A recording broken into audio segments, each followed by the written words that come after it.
નમસ્કાર મિત્રો, પરિવારજનો અને વડીલો, આપના ચરણોમાં નમન. હું આપની સમક્ષ રજૂ કરવા જઈ રહ્યો છું શ્રીમદ ભગવદ્ ગીતાના 18 અધ્યાય ગુજરાતીમાં, અને તે પણ સંવાદ સાથે.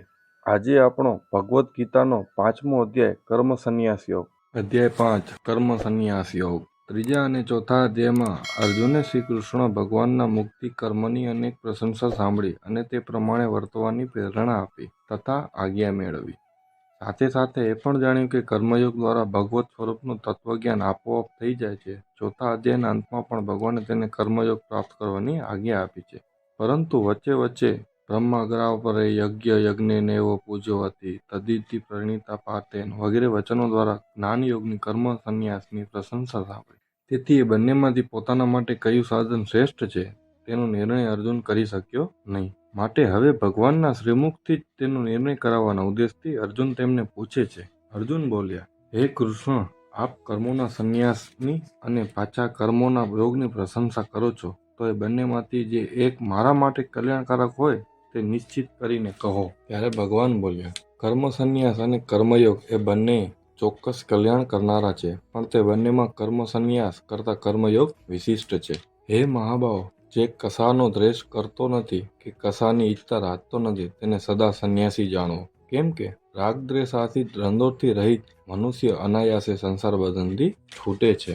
સાંખ્ય અને યોગ અર્થાત જ્ઞાન અને કર્મ એ બંને જુદા જુદા છે એમ તો અજ્ઞાનીઓ જ કહે છે, પંડિતો કહેતા નથી. કારણ કે મનુષ્ય બંનેમાંના એકને પણ ઉત્તમ રીતે આચરે તો તે બંનેને ફળ પામે છે. જ્ઞાનીઓ જે પરમપદ પ્રાપ્ત કરે છે તે કર્મયોગીઓ પણ પ્રાપ્ત કરે છે. તેથી જે મનુષ્ય જ્ઞાનયોગ અને કર્મયોગને એકરૂપ જુએ છે તે બરાબર જુએ છે. પરંતુ હે મહાભાવ, કર્મયોગ વિના સંન્યાસ કર્મોમાં કરતાપણાના ભાવનો ત્યાગ સિદ્ધ થવો મુશ્કેલ છે, અને કર્મયોગમાં જોડાયેલો મુનિ સાધક વિના વિલંબે પરબ્રહ્મને પામે છે. જેનું મન પોતાને વશ છે, જે જીતેન્દ્રિય અને શુદ્ધ અંતઃકરણ વાળો છે, જેનો આત્મા સર્વ પ્રાણીઓના આત્મારૂપ બન્યો છે, એવો યોગયુક્ત મનુષ્ય કર્મ કરતો છતાં પણ લિપ્ત થતો નથી. એવો યોગયુક્ત તત્વજ્ઞાની મનુષ્ય જુએ, સાંભળે, સ્પર્શ કરે, સૂંઘે છે, ખાય છે, ચાલે છે, ઊંઘે છે, શ્વાસ લે છે, બોલે છે, મળત્યાગ કરે છે, ગ્રહણ કરે છે, નેત્ર ઉગાડે છે તથા મીંચે તો પણ ઇન્દ્રિયોના વિષયોમાં ઇન્દ્રિયો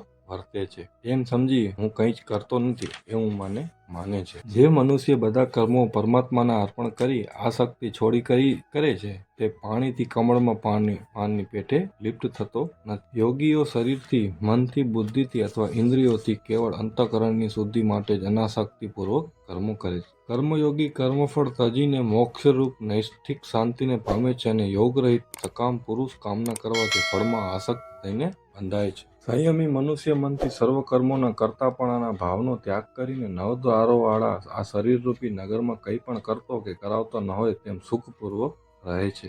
પરમાત્મા પ્રાણીઓના કરતાપણાને કર્મોને કે કર્મોના ફળને સર્જતા નથી, પરંતુ સ્વભાવ અર્થાત ત્રિગુણાત્મક પ્રકૃતિ જ પ્રવૃત્ત થાય છે. વિભુ પરમેશ્વર કોઈનું પાપ કે પુણ્ય લેતા નથી. અજ્ઞાન વડે જ્ઞાન ઢંકાયેલું છે, તેથી પ્રાણીઓ મોહ પામે છે.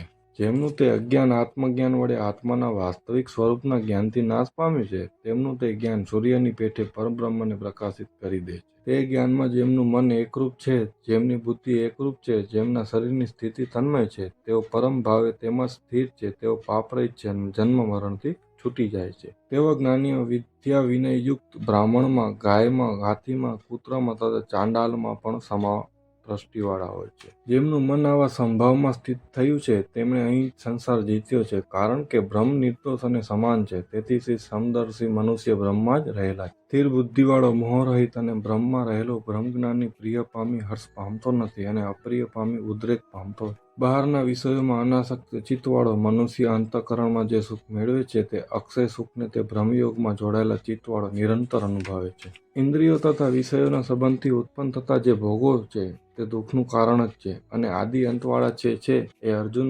જ્ઞાની તેઓમાં રમતો નથી.